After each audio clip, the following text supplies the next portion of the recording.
The Women of 1862.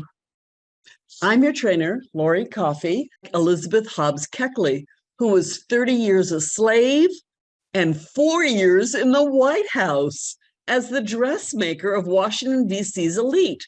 Elizabeth worked her way out of poverty by designing and making sophisticated dresses with excellent fit. To her growing client list of wives to power brokers, she was often more than a dressmaker, especially to Mary Todd Lincoln, to whom she was a good and steadfast friend. Elizabeth Keckley was born enslaved in Virginia in 1818. The only daughter of her enslaved mother, her birth father was Armistead Burwell, the plantation owner. The man Elizabeth considered a father was her mother's husband, an enslaved man who lived on a plantation nearby. Twice a year on special holidays, her little family spent time together. At about 7, her father was brought to their plantation to work, finally getting to live together. Unfortunately, it didn't last long as he was sold to a family headed west. Of the experience, Elizabeth wrote, "The most precious mementos of my existence are the faded old letters that he wrote, full of love and always hoping that the future would bring brighter days." She said, "In nearly every letter is a message for me." He wrote, "Tell my darling little Lizzie to be a good girl and to learn her book. Kiss her for me and tell her that I will come to see her someday." But he never came. He lived in hope, but died without ever seeing his wife and child again in this world.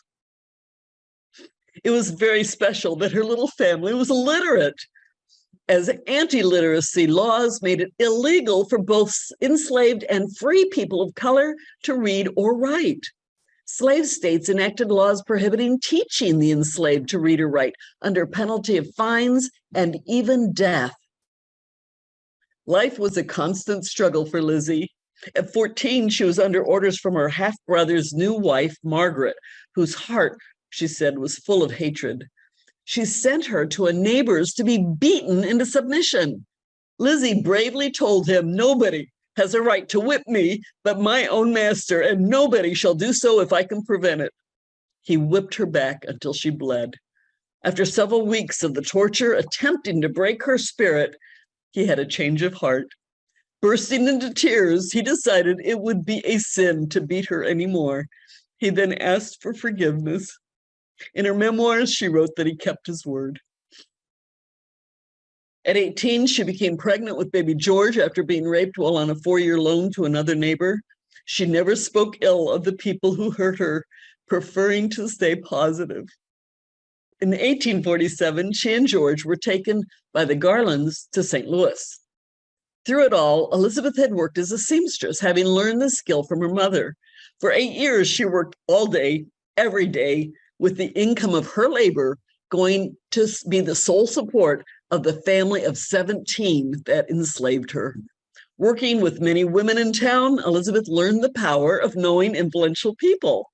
In 1855, through one of those connections, Elizabeth was loaned $1,200 cash to purchase freedom for herself and George. After paying it back, she moved to Washington City, as it was called, and began her dressmaking business for many political wives, including Mary Todd Lincoln.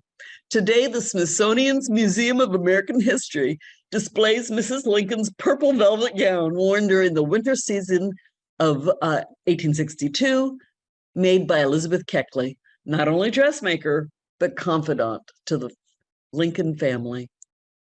That same year, Elizabeth founded the Contraband Relief Association to provide food, shelter, and clothing and medical care to recently freed persons. They were not legally emancipated yet, so to protect them, they were called seized property or contrabands so that the South couldn't reclaim them. She successfully solicited donations from the Lincolns and other patrons. The organization became the Ladies, Freedmen, and Soldiers Relief Association to reflect its expanded mission to include Blacks who served in the military, including her son, George Washington Kirkland. Unfortunately, he died in battle. After the war, Elizabeth continued earning a dressmaker's modest living. In 1862, she was offered a faculty position at Wilberforce University as head of the Department of Sewing and Domestic Science Arts in Ohio. The next year, she represented Wilberforce at the Chicago World's Fair. My ancestor was there too, so they may have met. So cool to think about.